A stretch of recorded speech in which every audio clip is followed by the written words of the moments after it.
បងលាក់ដាំងក្រោយខ្នងមុំដេញបងមួយជុំមុំស្រែកស្លោស្លន់កន្សែងបងលាក់ដាំងក្រោយខ្នងមុំដេញបងមួយជុំមុំស្រែកស្លោស្លន់អូនគួងធ្នមធ្នមពេលដេញបងពន់អ្នកខ្លាំងចំអន់ថាសមគ្នាណាស់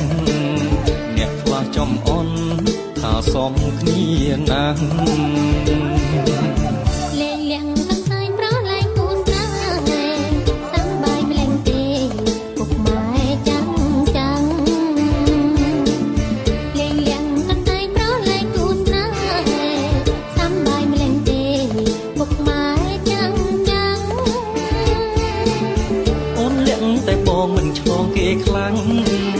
អូនគ្មានអៀនខ្មាំងបាក់ចំគូស្នេហ៍អូនគ្មានអៀនខ្មាំងបាក់ចំគូ